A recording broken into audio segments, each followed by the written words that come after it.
ومن يضلله فلا هادي له وأشهد أن لا إله إلا الله وأشهد أن محمدا عبده ورسوله أرسله بالحق بشيرا ونذيرا أما بعد فإن خير الحديث كتاب الله وخير الهدي هدي محمد صلى الله عليه وسلم وشر الأمور محدثاتها وكل محدثة بدعة وكل بدعة ضلالة وكل ضلالة في النار فأعوذ بالله من الشيطان الرجيم بسم الله الرحمن الرحيم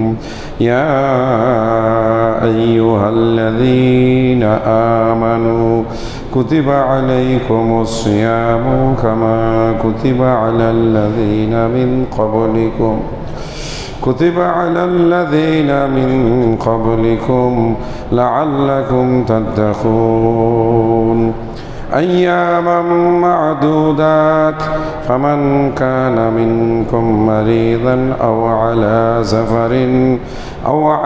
سفر فعدة من أيام أخر وعلى الذين يطيقونه فدية طعام مسكين فمن تطوع خيرا فهو خير له وأن تصوموا خير لكم إن كنتم تعلمون شهر رمضان الذي أنزل فيه القرآن هدى للناس وبينات من الهدى والفرقان فمن شهد منكم الشهر فليصم ومن كان مريضا أو على سفر فعدة من أيام أخر يريد الله بكم اليسر ولا يريد بكم العسر ولتكملوا العدة ولتكبروا الله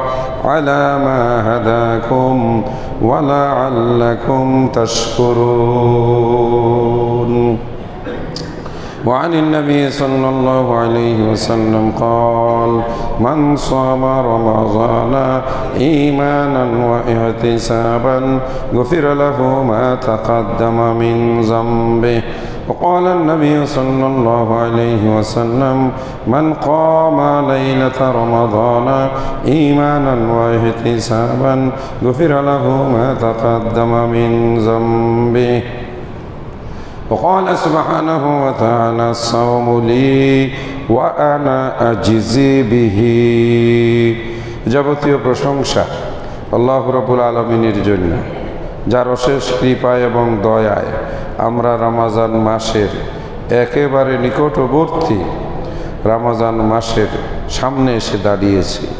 আল্লাহ পাক আমাদেরকে আবার আরেকটি ক্ষমা দয়া মাগফিরাত জান্নাত লাভের সুযোগ আমাদেরকে দিচ্ছেন, সেজন্য আমরা শুকরিয়া আদায় করে বলতে পারি আলহামদুলিল্লাহ। আজকেও বেড়াইলে জুমার নামাজের পরে 3 জনের জানাজা হবে, অর্থাৎ তারা 3 জন চলে গেলেন, 3 দিনও বাকি নেই। আগামীকাল একটি দিন, এরপরেই রমজান। এজন্যই আল্লাহ রাসূল সাল্লাল্লাহু আলাইহি ওয়াসাল্লাম এই দোয়াটি পড়তে বলেছেন, বলতে বলেছেন, আল্লাহুম্মা বারিক লানা ফি শাবানা ওয়া বাল্লিগনা রমজানা। আল্লাহ রমজান মাসে আমাদেরকে পৌঁছাইয়া দাও। হ্যাঁ, একদিন আগে হায়াত শেষ, তাই সে চলে গেল। আফসোস করারও যেমন কিছু নেই, ফিরানোরও আমাদের কোনো শক্তি নেই। আমরা এই 1 বছর কতবার অসুস্থ হয়েছি। ব্যক্তিগতভাবে আমি নিজেই যদি বলি, মাঝে মাঝে মনে হয়েছে এই বুঝি চলে গেলাম। কিন্তু আবার আল্লাহ রাব্বুল আলামিন বাঁচিয়ে রেখেছেন, ফিরিয়ে দিলেন, আলহামদুলিল্লাহ। আমাদের অনেকের ঘর, আমাদের আপনজন, প্রিয়জন, স্ত্রী, স্বামীর জন্য, আবার স্ত্রীর জন্য স্বামী, এই বিগত 1 বছরে চলে গেছেন। আগামী রবিবারের দিন আমরা যখন ইফতার করব, আমরা কিন্তু আমাদের ওই মানুষগুলোকে পাবো না, যাদেরকে আমরা গত বছর সাথে নিয়ে কি করেছি, ইফতার করেছি। আবার আমরা যে আগামী 1 বছর পরে বেঁচে থাকব, তারও কোনো গ্যারান্টি ওয়ারেন্টি নেই। আমি আমার কথা আবারও বলি, গত বছরের চাইতে এইবার আরেকটু দুর্বল হয়েছে। উঠতে বসতে এখন হাঁটুতে ব্যথা লাগে, কোমরে ব্যথা লাগে, মাথা চক্কর দেয়। তার মানে দিন যত যাচ্ছে আমরা মৃত্যুর দিকে আগাইতেছি। না, মৃত্যুর কথা শুনে রাগ করার কোনো সুযোগ নেই। আপনি একজনকে খাওয়াইলেন, ফকির মিসকিন, ফকির মিসকিন খুব ভালো করে দোয়া করলো, আল্লাহ আমার মাথায় যত চুল, এই মানুষটারে তুমি তত বছর হায়াত দিও। আপনি দোয়া শুনে খুশি হইলেন, এই খুশিতে লাভ নেই। একটা মানুষের মাথায় চুল কয় হাজার, 200-500। একটা মানুষকে 200-500, 1000 বছর বাঁচে, আপনি যে দোয়া শুনে খুশি হইলেন না।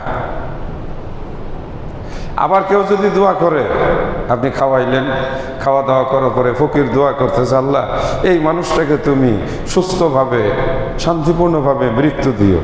আপনি তো লাঠি নিয়ে বলবেন, এই বেটা তোকে আমার মরার জন্য খাওয়াইছি। আপনি খুশি হন বা না হন, আমি বেজার হই বা না হই, কিচ্ছু আসে যায় না। আমার আপনার মৃত্যুর দিন তারিখ চূড়ান্তভাবে ঠিক করা,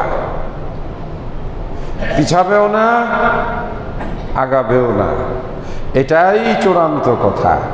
আপনি বিশ্বাস করেন বা না করেন, কিচ্ছু আসে যায় না। আমার আপনার মৃত্যু যেদিন লেখা, ওই দিনই আমার আপনার মৃত্যু হবে। মৃত্যুর আগে যেটুকু সুযোগ পাওয়া যায়, কি বললাম, সুযোগ পাওয়া যায়, সময়কে কাজে লাগানো। আল্লাহ পাক আমাদেরকে আরেকটা সুযোগ হাতের কাছে এনে দিয়েছেন, আলহামদুলিল্লাহ, সুম্মা আলহামদুলিল্লাহ। আরেকবার রমজান মাস পেলাম, খুশি হওয়ার বিষয় না? আলহামদুলিল্লাহ।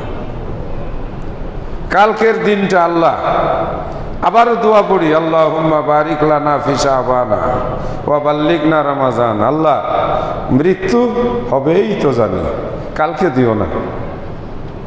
কে কালকে দিলে একটা আফসোস থাকলো, হ্যাঁ, রোজা মুখে নিয়ে যাইতে পারলাম না।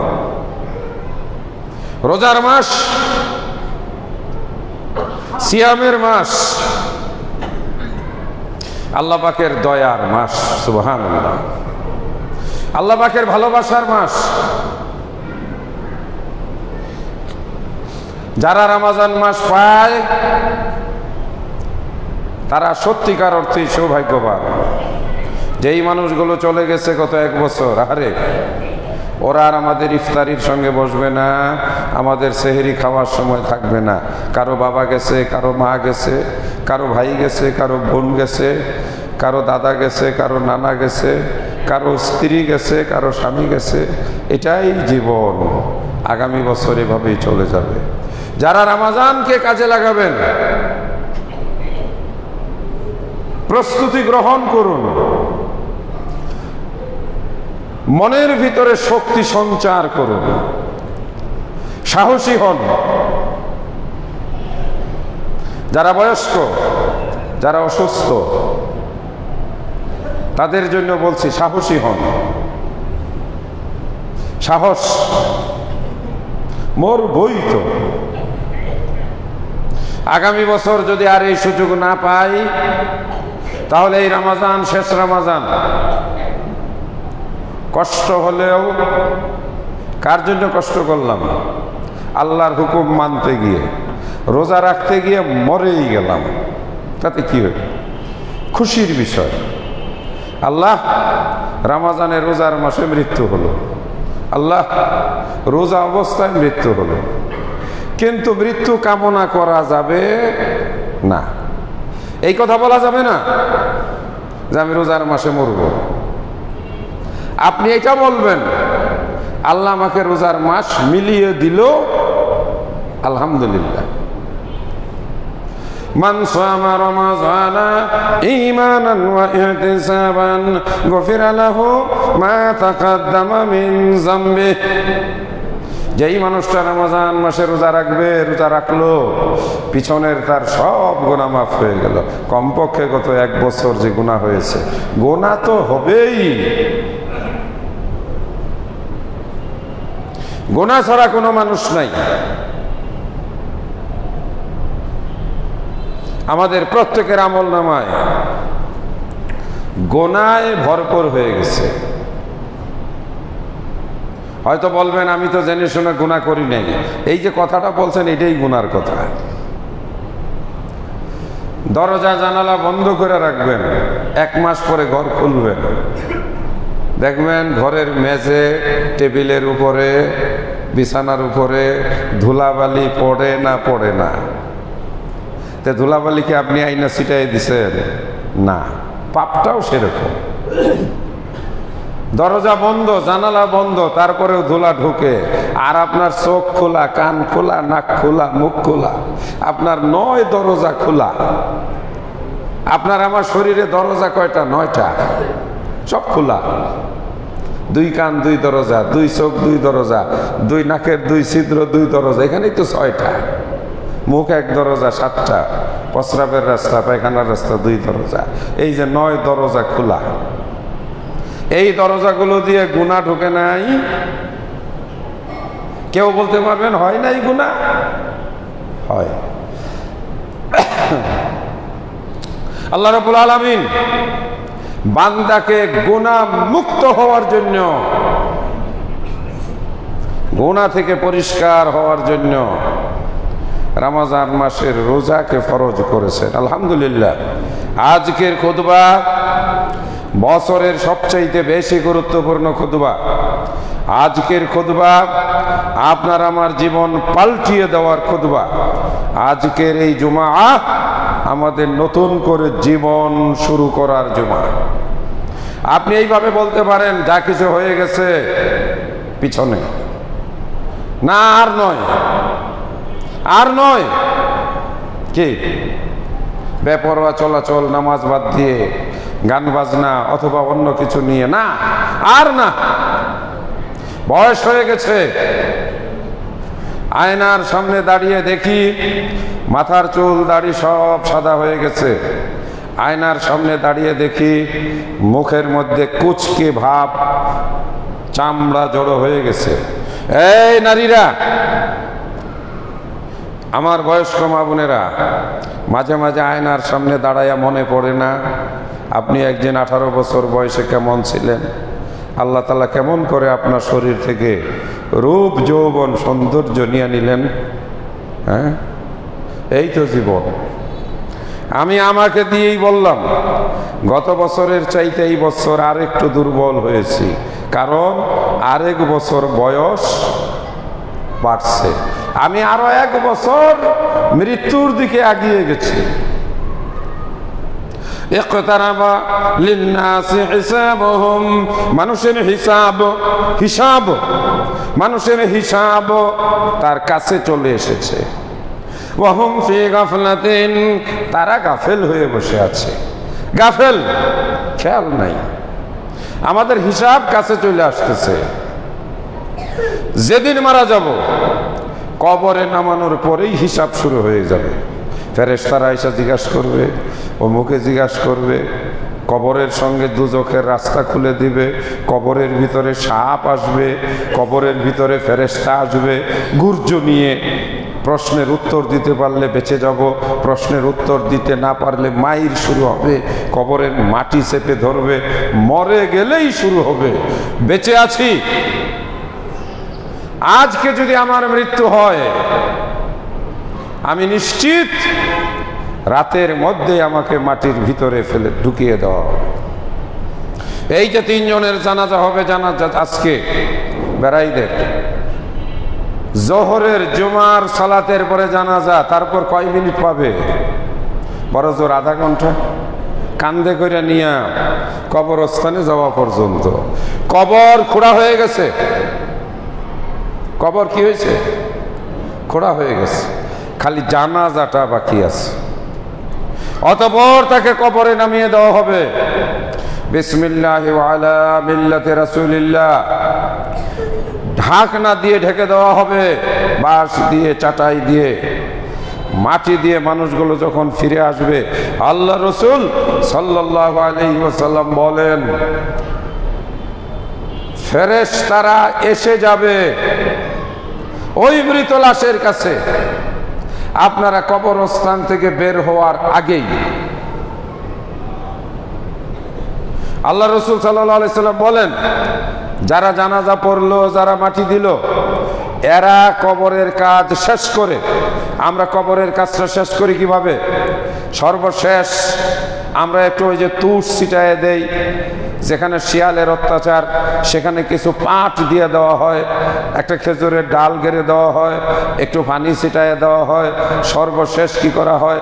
একটা লোহার খাঁচা ওই নতুন কবরটার উপরে দিয়ে দেওয়া হয়, যাতে করে কোনো শিয়াল কবরটা খুঁড়তে না পারে। এই সব কিছু করে যখন লোকগুলো ফিরে আসতে থাকে, জুতার আওয়াজের শব্দ ওই কবরবাসীকে বসানোর পরে সে শুনতে পায়। সে শুনতে পায়, ডাইকা ডাইকা বলে, তোমরা আমাকে কোথায় রেখে যাচ্ছ? বেঁচে আছি, আজকে রাতে বেঁচে থাকবো, নিজের ঘরে খাটের উপরে ঘুমাবো। আজকে আসরের সময় মারা যাব, আজকে রাতে কবরস্থানে মাটির মধ্যে শুয়ে থাকবো। এই তো জীবন। কিসের অহংকার? আল্লাহ কোরআনে বলেন, ইয়া আইয়ুহাল ইনসানু, হে মানব সম্প্রদায়, মা গাররাকা বিরাব্বিকাল কারীম। কে তোমাকে ভুলিয়ে রেখেছে? কে তোমাকে ধোঁকায় ফেলে রেখেছে? কিসের কারণে তুমি ধোঁকায় পড়ে আছো? তুমি বিল্ডিং বানাইতেছো, তুমি বিদেশে থেকে ফার্নিচার নিয়ে আসতেছো, তুমি দামি দামি এইসব লাগাইতেছো, তোমার আসল ঘর, আসল বাড়ি তো কবর। ওই বাড়ির জন্য তুমি কি করতেছো? এটাই প্রশ্ন।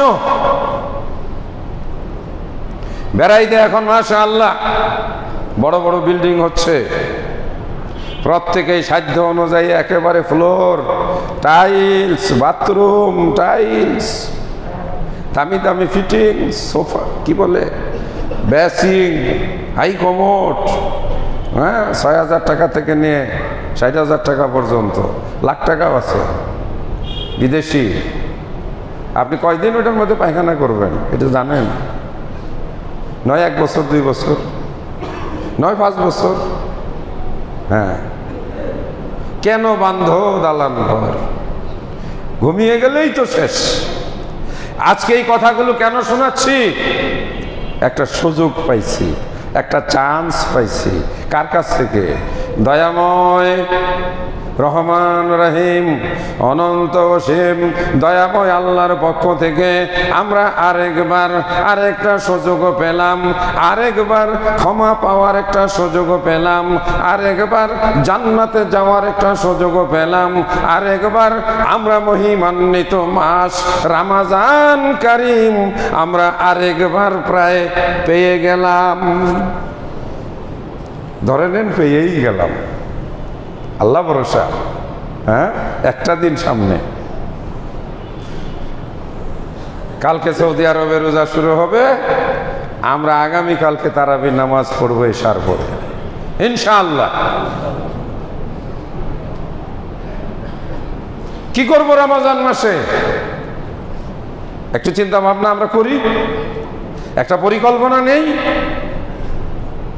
বিল্ডিং বানানোর আগে কি করতে হয়? ইঞ্জিনিয়ারের কাছে যাইতে হয়। আপনি 6 তলা বাড়ি বানাবেন, ইঞ্জিনিয়ারের কাছে যান নাই? আপনি রমজান মাসে জান্নাতের ভিতরে বাড়ি বানাবেন, তা আপনি ইমাম সাহেবের কাছে, খতিব সাহেবের কাছে, আমরা তো ওই জায়গার ইঞ্জিনিয়ার, আলেমের কাছে আপনার যাইতে হবে না? কি কথা ঠিক কিনা? আপনি বাড়ি বানাইতে হলে ইঞ্জিনিয়ারের কাছে যান, আপনাকে জান্নাতে যাইতে হলে আলেমের কাছে যেতে হবে। এই যে জান্নাতে যাওয়ার সুযোগ সামনে আসতেছে। আল্লাহ কোরআন মাজিদে বলেন, ইয়া আইয়ুহাল্লাযীনা আমানু কুতিবা আলাইকুমুস সিয়ামু কামা কুতিবা আলাল্লাযীনা মিন ক্বাবলিকুম লাআল্লাকুম তাত্তাকুন। আল্লাহ বলেন, হে ঈমানদারেরা, আমি তোমাদের জন্য আবারও সিয়ামের ফরজ তোমাদের কাছে এনে দিলাম। তোমাদের মতো যারা পূর্ববর্তী জমানার লোকেরা ছিল তারাও সিয়াম পালন করেছে, তোমরাও সিয়াম পালন করো, তোমরাও রোজা রাখো, তোমরাও রোজা পালন করো, লাআল্লাকুম তাত্তাকুন, তাহলেই তোমরা পরিত্রাণ পাবে, নাজাত পাবে, তোমরা জান্নাতে যেতে পারবে, তোমরা মুত্তাকি হতে পারবে। লাআল্লাকুম তাত্তাকুন, তাহলেই তোমরা খোদা ভীরু হতে পারবে, আল্লাহর ভয় তোমাদের ভিতরে তৈরি হবে। মান সামা রমাজানা ঈমানান ওয়া ইহতিসাবান গফিরা লাহু মা তাকাদ্দামা মিন যামবিহি। আল্লাহ রাব্বুল আলামিন যারা রোজা পালন করে, আল্লাহ পাক রোজার বিনিময়ে, সিয়ামের বিনিময়ে তাদের জীবনের সব গুনাহ মাফ করে দেন। সুবহানাল্লাহ। যখন রমজান মাস শুরু হয়, আল্লাহ রাসূল বলেন, ফতিহাত লাহু আবওয়াবুর রাহমাহ, তার জন্য রহমতের দরজা খুলে যায়। আগামীকাল সূর্যাস্তের সাথে সাথে, চাঁদের উদয়ের সঙ্গে সঙ্গে আল্লাহ রাব্বুল আলামিন তার জান্নাতের দরজাগুলো খুলে দিবেন। সুবহানাল্লাহ। জান্নাতের দরজা, জান্নাত উপরে, নিচের দিকে জান্নাতের সেই সুঘ্রাণ, জান্নাতের সেই আনন্দের বাতাস পৃথিবীতে প্রবাহিত হতে থাকবে। আল্লাহ রাসূল বলেন, ফুতিহাত লাহু আবওয়াবুর রাহমাহ, তার জন্য রহমতের দরজাগুলো খুলে দেওয়া হবে, রহমতের দরজা খুলে যাবে। ফুতিহাত লাহু আবওয়াবুর রাহমাহ। শুধু এইটুকুই নয়, আল্লাহ রাসূল বলেন, ওয়াসুলসিলাতি শায়াতিনু, শয়তানকে শৃঙ্খলিত করা হবে, শিকল দিয়ে বেঁধে ফেলা হবে, অর্থাৎ শয়তানকে খাঁচায় আটকিয়ে রাখা হবে, যাতে করে রোজাদারদের রোজার কোনো ক্ষতি করতে না পারে। এ হলো আল্লাহ রাব্বুল আলামিনের ঘোষণা। বাংলাদেশে একটি হাদিসের উপরে প্রচার করা হয়, আউয়ালুহু রাহমাতুন ওয়া আওসাতুহু মাগফিরাতুন ওয়া আখিরুহু ইতকুম মিনান নার, অর্থাৎ রমজানের প্রথম 10 দিন হলো রহমতের, রমজানের মাঝখানের 10 দিন হলো মাগফিরাতের, রমজানের শেষ 10 দিন হইল জাহান্নামের আগুন থেকে মুক্তির। শুনতে ভালো লাগে, শুনতে ভালোই লাগে যে প্রথম 10 দিন রহমত, রহমত মানে ঠান্ডা ঠান্ডা, মাঝখানের 10 দিন হলো মাগফিরাত, একটু কড়া, আর শেষ 10 দিন হলো দুজখের আগুন থেকে বাইসা বাইসা মুক্তি করে দেওয়া। এইরকম নয় যেটা বাংলাদেশে বলা হয়। কেন? আল্লাহর কি রহমতের কমতি আছে যে আল্লাহ 10 দিন রহমত দিবেন আর 20 দিন রহমত দেওয়ার মতো রহমত আল্লাহর কাছে নাই? জিনিসটা বুঝবার।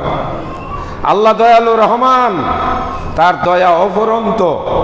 বান্দার, সমস্ত বান্দার পাপের চাইতে আল্লাহর দয়ার পরিমাণ লক্ষ লক্ষ কোটি কোটি গুণ বেশি। অতএব আল্লাহ রাব্বুল আলামিন রমজান মাসের প্রথম 10 দিন শুধু রহমত দিবেন, বাকি 20 দিন তিনি রহমত দিবেন না, এই কথাটা আল্লাহ তাআলার সঙ্গে খাটে না। এটা কি? এটা একটা দুর্বল বানাওয়াট কথা। রমজান মাসে পূর্ণ মাস, পূর্ণ 30 দিন কি রহমতে ভরপুর। সুবহানাল্লাহ। রমজান মাসের 30 দিন আল্লাহর দয়ায় পরিপূর্ণ। রমজান মাসের 30 দিন যেদিন রাত রমজানের চাঁদ উদিত হবে তখন থেকেই আল্লাহ পাক কোটি কোটি মানুষকে জাহান্নামের আগুন থেকে মুক্ত করে দিবেন। ওই শেষের 10 দিনের জন্য আল্লাহ বসে থাকবেন? হ্যাঁ, কোনো মানুষ যদি রমজানের প্রথম 10 দিন মারা গেল, তাহলে কি সেই মানুষটা জাহান্নাম থেকে মুক্তি পাবে না? অবশ্যই পাবে। যেই মানুষটা রমজানের প্রথম 10 দিন মারা গেল, মাঝখানের 10 দিন পাইল না, তাহলে কি আল্লাহ রাব্বুল আলামিন তাকে ক্ষমা করবে না? অবশ্যই। তাহলে কি বুঝলাম? পুরা রমজান মাস, সম্পূর্ণ রমজান মাস, কমপ্লিট রমজান মাস, এটা আল্লাহর রহমত এবং দয়া দ্বারা পরিপূর্ণ। বলি আলহামদুলিল্লাহ। পূর্ণ রমজান মাস আল্লাহ রাব্বুল আলামিনের ক্ষমা দ্বারা পরিপূর্ণ। যেদিন চাঁদ উদিত হবে ওই দিন থেকে আপনি আল্লাহর কাছে ক্ষমা চাইবেন, আল্লাহ তুমি আমাকে ক্ষমা করো, আল্লাহ তুমি আমাকে ক্ষমা করো, আল্লাহ তুমি আমাকে ক্ষমা করো। এর আরবিটা হলো আস্তাগফিরুল্লাহ, আস্তাগফিরুল্লাহ, আস্তাগফিরুল্লাহ। আপনি ইস্তিগফার করবেন। আপনি রমজানের প্রথম দিন থেকেই আল্লাহ রাব্বুল আলামিনের কাছে বলতে থাকবেন, আল্লাহুম্মা আজিরনি মিনান নার, আল্লাহুম্মা আজিরনি মিনান নার, আল্লাহুম্মা আজিরনি মিনান নার। ও আল্লাহ, ওগো দয়াময় আল্লাহ, দয়া করে তুমি আমাকে রমজান মাসের এই বরকতময় মুহূর্তে আমাকে ক্ষমা করে দাও।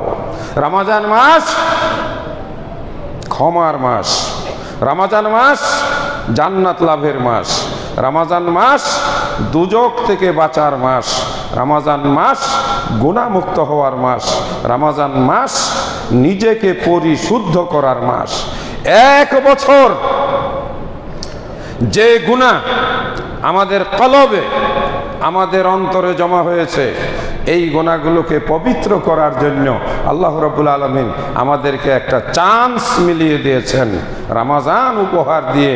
সেজন্য আমরা বারবার বেশি বেশি সকাল সন্ধ্যায় সবসময় আল্লাহর শুকরিয়া আদায় করে বলবো আলহামদুলিল্লাহ, আলহামদুলিল্লাহ, আলহামদুলিল্লাহ। রমজান মাস এত দাম কেন? এর এত মর্যাদা কেন? আছে তো কারণ। কারণ হইল এই যে আমার হাতে যে কিতাবটা দেখছেন, হ্যাঁ, এই যে কিতাবটা, এই কিতাবটা এই পৃথিবীতে আসছে কোন মাসে? রমজান মাসে। এই কিতাবের কোনো লেখক নাই, কোনো মানুষের এই কিতাবের মধ্যে নাম নাই। এই কিতাব আসছে আসমান থেকে। এই কিতাবের মালিক হলেন সরাসরি কে? আল্লাহ সুবহানাহু ওয়া তাআলা। এই কিতাবের বাণীগুলো কার? আল্লাহ সুবহানাহু ওয়া তাআলা। আল্লাহ কোরআন মাজিদে বলেন, আমি যদি এই কিতাবকে পাহাড়ের উপরে নাজিল করতাম তাহলে তুমি দেখতা পাহাড় চূর্ণ বিচূর্ণ হয়ে যেত, তুমি দেখতা ভয়ে ভীত সন্ত্রস্ত হয়ে পাহাড় মাটিতে মিশে যেত। ও হামালাহুল ইনসান, এই কোরআনকে একমাত্র মানুষ তার কাঁধে বহন করেছে। আল্লাহ পাক মানুষের উপরে এই কোরআন নাজিল করেছেন। যার উপরে আল্লাহ পাক এই কোরআন নাজিল করেছেন তিনি হলেন নবী মুহাম্মদুর রাসূলুল্লাহ সাল্লাল্লাহু আলাইহি ওয়াসাল্লাম। এই রমজান মাসে লাইলাতুল কদর রাতে, ইন্না আনজালনাহু ফি লাইলাতিল কদর, কদরের রাতে হেরা পর্বতের গুহায় বিশ্ব নবী মুহাম্মদুর রাসূলুল্লাহ সাল্লাল্লাহু আলাইহি ওয়াসাল্লাম যখন ইবাদতে নিমগ্ন, এই সময় আল্লাহ রাব্বুল আলামিন এই কোরআন আল্লাহর নবীর উপরে নাজিল করেন। কেন? হুদাল লিন্নাস ওয়া বাইয়িনাতিন মিনাল হুদা ওয়াল ফুরকান, মানুষের হেদায়েতের জন্য আর সত্য মিথ্যার প্রভেদ করার জন্য। এই কোরআন যেই মাসে নাজিল হয়েছে, মাসের দাম বেড়ে হয়ে গেছে সর্বশ্রেষ্ঠ মাস। এই কোরআন যে রাতে নাজিল হয়েছে ওই রাতের মর্যাদা বেড়ে হয়ে গেছে সর্বশ্রেষ্ঠ রাত, আর ওই রাতের দাম 1000 মাসের চাইতেও বেশি। সুবহানাল্লাহ। এবারে আমরা কিছু করণীয় বলবো। যেহেতু 3টি জানাজা, সেজন্য আমাদের 2-4-5 মিনিট বাড়ানোর কোনো সুযোগ নাই। অবশ্য সারা রমজান ব্যাপী আপনারা আলোচনা শুনবেন। কোরআন নাজিল হয়েছে রমজান মাসে। আল্লাহ পাক রমজানের সিয়াম ফরজ করেছেন। দিনের বেলায় সিয়াম, রাতের বেলায় কিয়াম। কি বুঝলেন? দিনের বেলায় সিয়াম, রাতের বেলায় কিয়াম। 11 মাস আমাদেরকে এইভাবে দলবদ্ধ হয়ে জামাতের সাথে মসজিদে একত্রিত হয়ে রাতে নামাজ পড়ার কোনো বিধান দেওয়া হয় নাই। কোন মাসে দেওয়া হয়েছে? রমজান মাসে। প্রত্যেকটা ঢাকা শহর সহ পৃথিবীর সারা পৃথিবীর সমস্ত মসজিদে রমজান মাসের আনন্দের একটা উৎসব হলো রমজানের তারাবি। 11 মাসেই তারাবি আছে নাই, কিন্তু রমজানের তারাবিতে কি করা হয়? বেশিরভাগ মসজিদে এই কোরআন মাজিদ প্রথম থেকে শেষ পর্যন্ত খতম করা হয়। আমরাও এক সময় খতম করতাম। আহলে হাদিসদের মাসলা মাসাইলের ঠেলাঠেলি, ধাক্কাধাক্কি আর এত মুফতির ভিড়ে এখন আমরা খতম বিদায় দিয়ে দিছি। রমজান মাসে নবীজি কোরআন খতম করতেন। আমরা আহলে হাদিসরা বেশি সহি হাদিস করতে গিয়ে আমাদের বেশি কষ্ট হয়, আমাদের কষ্ট। আবার আমরা জান্নাতে যাইতে চাই। নবী সাল্লাল্লাহু আলাইহি ওয়াসাল্লাম জানেন, 1 রাকাত তারাবিতে তিনি 5 পারা কোরআন পড়েছেন। 5 পারা সূরা বাকারা শেষ করছেন। ইবনে আব্বাস রাদিয়াল্লাহু তাআলা আনহু বলেন, আমি দাঁড়ায় আছি, আল্লাহ নবীর সূরা শেষ হয় না। পড়তে নবী সূরা বাকারা শেষ করলেন। সূরা বাকারা হলো 2.5 পারা। তারপরে আল্লাহ রসুল শুরু করলেন আলে ইমরান। সূরা আলে ইমরানও প্রথম রাকাতে শেষ করলেন, 4.5 পারা হয়ে গেল। এরপরে তিনি সূরা নিসা বললেন, তারপরে রুকু করলেন। আর আমরা আহলে হাদিসরা এমন অলস হয়েছি, সহি হাদিস খুঁজি, খালি সহি হাদিস খুঁজি। হ্যাঁ, তারাবি খতম কোথায় আছে? আবার কিছু আলেম ওলামা আসে চমক সৃষ্টি করার। এই চমকানো আলেমরা এসে বলে বেদাত, বেদাত, কিছু করলেই বিদাত। তো কি করলাম শেষে? আমরা 3 জন হাফেজ দিয়া ছোট ছোট সূরা দিয়া ভাগ করিয়া আধা ঘন্টার আগেই তারা বিশেষ করে দিলাম।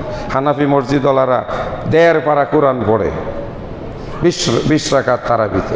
সারা বাংলাদেশে পৃথিবীতে লক্ষ লক্ষ মসজিদে কোরআন খতম হয়। আল্লাহর নবী বিশ্ব নবী রমজান মাসে কোরআন খতম করছেন কমপ্লিট। বুখারী শরীফের 3 নম্বর হাদিস। জিবরাইল আলাইহিস সালাম আসতেন, নবীকে নিয়ে বসতেন। জিবরাইল আলাইহিস সালাম নবীকে শোনাইতেন, নবীজি জিবরাইল আলাইহিস সালামকে শোনাইতেন। প্রত্যেক বছর 1 খতম দিতেন জিবরাইল আর আমাদের নবী সাল্লাল্লাহু আলাইহি সাল্লাম। শেষ বছরে রাসূলুল্লাহ সাল্লাল্লাহু আলাইহি সাল্লাম 2 খতম দিচ্ছেন। কয় খতম? 2 খতম, ফার্স্ট টু লাস্ট। এই হাদিস দ্বারা প্রথম থেকে শেষ পর্যন্ত কোরআন তেলাওয়াত করা অত্যন্ত সওয়াবের কাজ। রাসূলের সুন্নাহ কেউ যদি বেদাত বলে সে সঠিক বলে না, রাসূলের সুন্নাহর বিপরীত বলে। সেই বক্তা, সেই মৌলবী নিজেও কোরআন খতম করে না, খালি ওয়াজ করে করে বেড়ায়, আমল করার খবর নাই, মানুষকে আমল থেকে ফিরায়। আয় মা বোনেরা, রমজান মাসের চাঁদ উদয় হওয়া থেকে নিয়ে এই কোরআন মাজিদ তেলাওয়াত শুরু করবেন ইনশাআল্লাহ। পূর্ণ কোরআন খতম করলে রাসূলের একটা সুন্নাহ আদায় হবে। 1 বার 2 বার 3 বার 10 বারও করতে পারেন। ইমাম আবু হানিফা রাহিমাহুল্লাহু তাআলা, জগৎ বিখ্যাত ইমাম, রমজান মাসে তিনি 60 বার কোরআন খতম করতেন। 60 বার। আমরা এতই আহলে হাদিস হয়েছি, আমরা খালি কমানোর মধ্যে। হানাফিরা 20 রাকাত তারাবি ঠিকই কষ্ট করে পড়ে, আমরা 8 রাকাত পড়তেই পিছনে দেখি কিছু যুবক ছেলে ফেলে আড্ডা দেয়। একাম ওই রুকু শেষ রুকুতে যাওয়ার আগে এসে দাঁড়ায়। এত অলস কেন? এত অলসতা করে কি জান্নাতে যাওয়া যাবে? জান্নাত এত সস্তা? আল্লাহ পাক সুযোগ দিয়েছেন, আমরা সুযোগকে কাজে লাগাই। অবশ্যই আমি আমার দায়িত্ব থেকে বলবো, প্রত্যেক দিন ন্যূনতম যেন 1 পারা কোরআন মাজিদ তেলাওয়াত করা হয় তারাবির সালাতে। 30 দিনে 30 পারা। সিরিয়াল রাখার দরকার নাই, খতম দিয়া জিলাপি খাওয়ানোরও দরকার নাই। অন্তত পক্ষে 1 পারা কোরআন যদি না পড়া হয় তাহলে কি শুনলাম আমরা নামাজে? আল্লাহর কোরআনটা শুনবো না? আমরা 3 জন হাফেজ, 4 জন হাফেজ আমাদের স্থানীয়, তাদেরকে আমি বলবো তোমরা বেশি বেশি করে পড়বা, প্রত্যেকদিন 2 পারা 3 পারা করে পড়বা ইনশাআল্লাহ। কারণ রমজানের যত ইবাদত আছে ফরজ রোজার পরে, তার মধ্যে সর্বশ্রেষ্ঠ ইবাদত হলো আল্লাহর কোরআন তেলাওয়াত করা। প্রত্যেকেই যারা আপনারা কোরআন পড়তে পারেন এই রমজান মাসে কোরআন প্রথম থেকে শুরু করবেন ইনশাআল্লাহ। অন্তত 1-2 বার, অন্তত 1-2 বার 3 বার পূর্ণ কোরআন মাজিদ খতম করবেন। বয়স্কদের জন্য কোরআন শিক্ষার ব্যবস্থা আছে এখানে, বয়স্ক মুরব্বীরা কোরআন নিয়ে বসবেন। যারা কোরআন পড়তে পারেন না, এই যে কোরআন পড়তে পারেন না, এমনি খুইলা কালো অক্ষরগুলো দেখেন আর আফসোস করেন, আল্লাহ চোখ দিছিলা কিন্তু কোরআন পড়তে পারি না, তুমি আমার একটু কোরআনের সওয়াব দিও, এতেও বরকত হবে। এটা বরকতের জিনিস, এটা কি বরকতের জিনিস। আপনি কোরআন পড়তে পারেন না, কোরআনটা হাতে নেন না, একটু হাতে নিয়ে একটু হাতে একটু ময়লা টয়লা পরিষ্কার করেন না, আরে কিতাবটা পড়তে পারি না, আল্লাহ তুমি আমাকে এই কোরআনের সওয়াব দিও।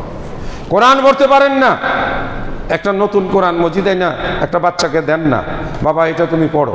কোরআন পড়তে পারেন না, ছোট বাচ্চারা অনেক মাদ্রাসার হাফেজ ছাত্র আছে, ওদেরকে বলে এদিকে আসো বাবা আমাকে একটু কোরআন শোনাও। জানেন আল্লাহ তার বান্দার কাছ থেকে হাসরের মাঠে কোরআন শুনবেন। বিশ্বনবী মুহাম্মদুর রাসূলুল্লাহ সাল্লাল্লাহু আলাইহি ওয়াসাল্লাম মসজিদে নববীতে বসে তার সাহাবীদেরকে ডেকে কোরআন শুনেছেন। এক সাহাবীর কোরআন পড়া শুনে আল্লাহর রাসূল কেঁদে ফেলেছেন। আপনারা ডাক দিয়ে বলবেন আমার একটু কোরআন শোনান, শুইনা যায়েন না গিয়া আবার 20-50 টাকা দিয়েন, লও বাবা তুমি আমারে 1 পারা কোরআন শোনাইছো, এই তোমারে আমি 50 টাকা দিলাম, এটা দিয়ে তুমি ইফতার করবা। কোরআনকে ভালোবাসুন। মহিলাদের জন্য কোরআন শেখানোর ব্যবস্থা করা হয়েছে। আমাদের সম্মানিত ইমাম সাহেবের ওয়াইফ, তিনি কোরআনের হাফেজা, তিনি কোরআনের আলেমা, আপনারা ওনার কাছে কোরআন শিখতে পারবেন। বয়স হয়ে গেছে, লজ্জার কোনো কারণ নাই, কোরআন পড়তে পারেন না, এইটা আমরা আমাদের মসজিদ কমিটি মুতাওয়াল্লি সাহেব, সেক্রেটারি সাহেব আজকে আছেন, আমি বলে যাচ্ছি তারা এই কোরআন শিক্ষার জন্য প্রয়োজনীয় আর্থিক সাপোর্ট দিবেন ইনশাআল্লাহ। আমরা কোরআনের সমাজ, একটা কোরআন পড়ার পরিবেশ বানাতে চাই ইনশাআল্লাহ। এবারে রমজানে আমরা একটা, ওই যে প্রত্যেকটা কাজের একটা স্লোগান থাকে, এবারের রমজান কোরআনের রমজান। এবারের মরল পাড়ায় কিসের উপরে আমরা জোর দিব? কোরআন শিক্ষার উপরে ইনশাআল্লাহ। এবারের রমজান কি হবে? কোরআনের রমজান। আপনি জানেন এই 2 জন, একজন হলো রমজান আর একজন হলো কোরআন, এই 2 জন কিয়ামতের দিন আল্লাহর কাছে তার প্রেমিক, তার অনুসারী, তার পালনকারীর জন্য আল্লাহর কাছে সুপারিশ করবে। সুবহানাল্লাহ। রমজান বলবে ইন্নী দাআউতুহু, আমি তাকে বাধা দিয়েছি, ফিরিয়েছি খানা পিনা থেকে। হে আল্লাহ, সারাদিন সে খায় নাই রোজার জন্য, হে আল্লাহ বৈধ স্বামী স্ত্রী মিলামিশা থেকে দূর ছিল, আল্লাহ এই লোকটা রোজার মাসে রোজা রেখেছে, তুমি তাকে মাফ করে দাও। আল্লাহ বলবেন মাফ করে দিলাম। কোরআন এসে বলবে আল্লাহ এই লোকটা রোজা রাখার পরে সে তিলাওয়াত করেছে, আমাকে মহব্বত করেছে, আমাকে পড়ার জন্য সে চেষ্টা করেছে, আমার সুপারিশ আল্লাহ তুমি এই মানুষটাকে মাফ করে দাও, তাকে মাফ করে দেওয়া হবে।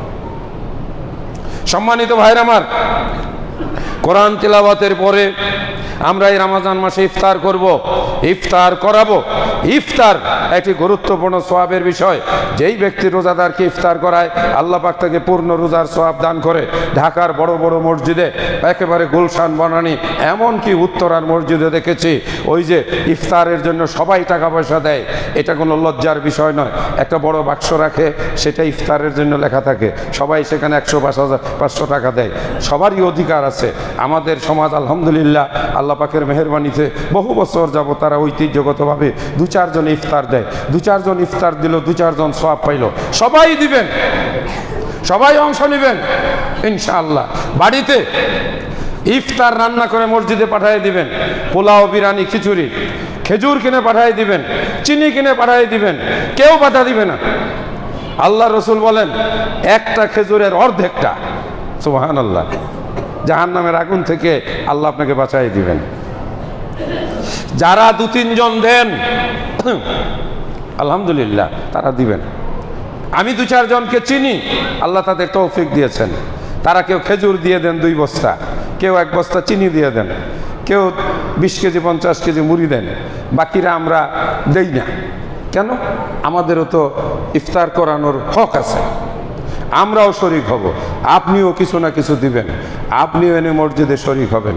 প্রয়োজনে এক জায়গায় জমা করে বড় আকারে আমরা 30 দিন ইফতার করাবো। রামাজানের সবচাইতে বড় আনন্দ ইফতার। অনেক ভাই আছে, 2-1 জন আছে যারা 2-4 হাজার মানুষকে ইফতার করান, 2-4, 5, 10 লক্ষ টাকা ইফতারে খরচ করেন। আমাদের মাননীয় এমপি সাহেব, সাবেক এমপি সাহেব, তিনি তো প্রতিদিন ইফতার করাইতেন। আলহামদুলিল্লাহ, হ্যাঁ, তার পরিবার থেকে ইফতার করায়। আমাদেরও মোরল পাড়ায় ইফতারের এই প্রচলন আছে। এটা এইবার আরো জোরালো হবে, আরো বেশি হবে ইনশাআল্লাহ। আল্লাহ আমাদেরকে তৌফিক দান করুন। আমিন। তারাবির নামাজে কোনো অলসতা হবে না ইনশাআল্লাহ। আমি মাঝে মাঝে আসবো ইনশাআল্লাহ। আমি এসে পিছনে বসে থাকবো, যে দেখি কে কে ওই রুকু দেওয়া পর্যন্ত ওখানে বসে গল্প করে। তারাবির নামাজ, আল্লাহ রসুল বলছেন এই তারাবির নামাজের বিনিময়ে সব গুনাহ মাফ হয়ে যায়। সম্মানিত ভাইয়ের আমার, আল্লাহ পাক কোরআন মাজিদে ইরশাদ করেন, যারা বয়স্ক আইয়ামাম মাদুদাত, অল্প কয়েকদিনের জন্য আল্লাহ রোজা ফরজ করেছেন। ফামান কানা মিনকুম মারিদান আও আলা সাফারিন ফাইদ্দাতুম মিন আইয়ামিন উখার, কেউ যদি অসুস্থ হন অথবা সফরে থাকেন, তিনি অন্য সময় রোজাগুলো পালন করবেন। রমজানের পরে আপনি অসুস্থ হয়ে গেছেন, দরকার নাই অন্যকে দিয়ে রোজা করানোর, আপনি সফরে আছেন, ওই 5টা-6টা রোজা আপনি পরে করবেন। মহিলারা ঋতুবতী যদি হয়ে যান, মাসিক হয়ে যায়, ওই কয়েকদিন আপনি রোজা রাখবেন না, এইগুলো রমজান মাসের পরে রাখবেন। কারো যদি সন্তান প্রসব হয়, সন্তান প্রসবে রক্তস্রাব যতদিন চলবে ততদিন আপনি রোজা রাখবেন না। এমনকি শিশু বাচ্চাকে 6 মাস পর্যন্ত দুধ খাওয়ানোর সময়ও আপনি রোজা রাখবেন না, পরে রোজা রাখবেন। এরপরে আল্লাহ বলেন, ওয়ালাল্লাযিনা ইউতিকুনাহু ফিদিয়াতুন তুআমু মিসকিন, যারা অপারগ, এমন বৃদ্ধ বিছানায় পড়ে গেছেন, আর ভালো হওয়ার উপায় নাই, তার সুস্থ হওয়ার উপায় নাই, তাহলে তিনি একজন মিসকিনের ফিদিয়া, একজন মিসকিনের ফিদিয়া দিবেন। এটার নিয়ম হলো, আপনি এমন বৃদ্ধ অচল, আপনার বাবা মা দাদা দাদি নানা নানি বিছানায় পড়ে গেছে, তার সুস্থ হওয়ার সম্ভাবনা নাই, তাহলে তিনি একজন মিসকিনকে 3 বেলার খাবার দিবেন। একজন মিসকিনের খাবার কত? সেটা আপনি যে মানের খাবার খান, 100 টাকাও হইতে পারে, 150 টাকাও হইতে পারে, 200 টাকাও হইতে পারে। আপনি যদি মনে করেন আমার পক্ষ থেকে রোজাটা রাখবে, সুতরাং রাত্রে একটু দুধ, কলা, একটু মাছ গোস্ত খাবে, রাতের খাবারের দামই তো পড়ে 70-80 টাকা, তারপরে আবার সন্ধ্যার সময় সাহারি 50-60 টাকা, আবার ইফতার করতে গেলেও বর্তমানে 30-40-50 টাকার কম হয় না, তার মানে 200 টাকা। আপনি 200 টাকাও দিতে পারেন, 100 টাকাও দিতে পারেন। যদি মনে করেন যে আপনি 3000 টাকার মধ্যে খান, আপনি তাকে 3000 দিবেন। আর যদি আপনি মনে করেন যে না, আমি তাকে 150 টাকা রোজ দিব, সেটা হলো আপনার নিজের খাওয়ার উপরে বিবেচনা করে। আবারও বলি, অসুস্থদের বদলি রোজা নাই, অসুস্থতারা রোজার মাসের পরে রোজা রাখবেন। ঋতুবতী মহিলাদের বদলি নাই, তারা রমজান মাসের পরে রোজা রাখবেন। সফরে যারা আছেন, চট্টগ্রাম বিদেশে গেছেন, তারা ওখান থেকে ফিরে এসে পরের মাসে রোজা রাখবেন। অসুস্থ এমন ব্যক্তি যার সুস্থ হওয়ার কোনো সুযোগ নাই, সেই ব্যক্তি একজন মিসকিনের খাবার দিবেন। ইচ্ছা করলে সেটা মাদ্রাসার ছাত্র, এতিমখানার ছাত্র, এতিমকে দিতে পারেন, অথবা অসহায় বৃদ্ধা মানুষকে দিতে পারেন, অথবা ইমানদার দিবেন। কিছু কিছু গ্রামের মহিলা আছে, এরা সত্য কথা বলে না, মিথ্যাবাদী, বলে হ্যাঁ আমি আপনার রোজা রেখে দিব, এরকম 5টা কন্ট্রাক্ট নেয়। বাংলাদেশের মানুষ কত যে 2 নম্বরই। বৃদ্ধ মহিলা, মনে করেন একজন ফকির মহিলা, আপনি বললেন বাবা আমার শাশুড়িতে অসুস্থ, তুমি কি রোজাটা রাইখা দিবা? বলে হ্যাঁ দিব। আবার উনি বললেন আমার আম্মা অসুস্থ, তুমি রাইখা দিবা? হ্যাঁ দিব। এইভাবে 10টা নেয়। একজন মানুষ কয়টা রোজা রাখবে? এগুলো হয় না। সেজন্য যাকে দিবেন তাকে বলে দিবেন, সাবধান, তুমি আর অন্য কারো দায়িত্ব নিবা না ইনশাআল্লাহ। সাহারি খাইতে হবে, এটা রাসূলের সুন্নাহ। মাশাআল্লাহ, এবার আমরা অনেক সময় পাবো, 5টা পর্যন্ত পেট ভরে খাওয়া যাবে, রাত লম্বা। কিন্তু অলসতা করে বলা যাবে না আমি সেহরি খাই না, রোজা রাখি, এটা আল্লাহ রাসূল পছন্দ করেন নাই। রোজা হবে, সেহরি না খেয়ে রোজা রাখলেও কি হবে? রোজা হবে, কিন্তু সেহরি খাওয়া সুন্নাহ। তারাবির সালাত ইনশাআল্লাহ আমাদের মসজিদ কমিটির ব্যবস্থাপনায় সুন্দর সুষ্ঠুভাবে আদায় হবে। আমরা তারাবির সালাতে অংশগ্রহণ করব, মসজিদকে ইবাদতের ভাব গাম্ভীর্যপূর্ণ পরিবেশে রাখবো। আর একটি বিষয়, বাংলাদেশে এই রমজান মাসে সব মসজিদে তারাবি হবে, এসি চলবে, বিদ্যুতের উপরে প্রচণ্ড চাপ পড়বে। আপনি যদি অজুর পানি কম খরচ করেন একটু বিদ্যুৎ বাঁচবে, কেননা পানি তুলতে কি লাগে, বিদ্যুৎ লাগে। আপনি আইসা অজু করতেছেন একটু গলাটা শুকাই গেছে রোজার মধ্যে, আপনি পানি ঢালতেছেন জায়েজ হবে না। আবার আরেকটা আছে, আপনি আইসাই যদি এসি দেন 2 জন 5 জন মানুষ হাজার হাজার টাকা বিল হবে। একমাত্র নামাজের সময় নির্দিষ্ট সময় এসিগুলো চলবে। আপনি এসে যদি 5টা 7টা ফ্যান ছেড়ে দেন তাহলে এটা সঠিক কাজ হবে না। আপনি যদি মনে করেন প্রয়োজন নাই, আমি ফ্যানই দিব না, এমনিই নামাজ পড়বো, তবুও বিদ্যুৎ বাঁচুক, তাহলে আপনার দ্বারা জাতীয় সম্পদ বাঁচলো, আপনি বড় সওয়াবের অধিকারী হবেন। এই যে বিদ্যুৎ বিভাগ থেকে সরকার আমাদেরকে কিছু নির্দেশনা দিয়েছে, ইমামদের জন্য খুতবার বিষয় বর্তমান সরকার আমাদেরকে পরামর্শ দিয়েছে। লোডশেডিং এড়াতে ওই যে এসির তাপমাত্রা 25 ডিগ্রি সেলসিয়াস বা তার উপরে রাখুন, প্রয়োজনের সময় কেবল আলো বৈদ্যুতিক, অর্থাৎ একেবারে 15, 16, 18 দিয়া ঠান্ডা বরফ বানিয়ে ফেলবো, এটাও ঠিক হবে না, 25-এর উপরে রাখতে হবে বলছে। সব কথার মূল কথা, রমজান মাসে আমরা অপব্যয় করব না, রমজান মাসে আমরা ওই যে সেই খাবার নষ্ট করব না, রমজান মাসে আমরা বিদ্যুৎ অপচয় করব না, রমজান মাসে আমরা আমাদের সময় অপচয় করব না, রমজান মাসে ইনশাআল্লাহ আমরা তাকওয়া অর্জন করার জন্য আমরা সংযমী হব। সবচেয়ে গুরুত্বপূর্ণ কথা, রমজান মাসে রাগ করব না, রমজান মাসে রাগারাগি করব না। বোনেরা, ইফতার বানানোর সময় আমার ভাইয়েরা অথবা বাজার ঘাট করার সময় রমজানের মধ্যে একটু রোজা রাখলে বিকালবেলায় মাথাটা বেশি গরম হয়, আমরা মাথা ঠান্ডা রাখবো ইনশাআল্লাহ। সব কথার শেষ কথা, তারপরে 4-5 মিনিট হয়ে গেল। রমজান মাসে আমরা নিজেদেরকে সংযমী রাখবো, আমরা রমজান মাসকে সম্মান দিব। আল্লাহ পাক আমাদের ইজ্জত এবং সম্মান বৃদ্ধি করুন, আমিন। আকুলু কাউলি হাযা ওয়া আস্তাগফিরুল্লাহ লি ওয়া লাকুম ওয়া লিসাইরিল মুসলিমিন নাহমাদুকা ইয়া গাফুরু ইয়া রহিম।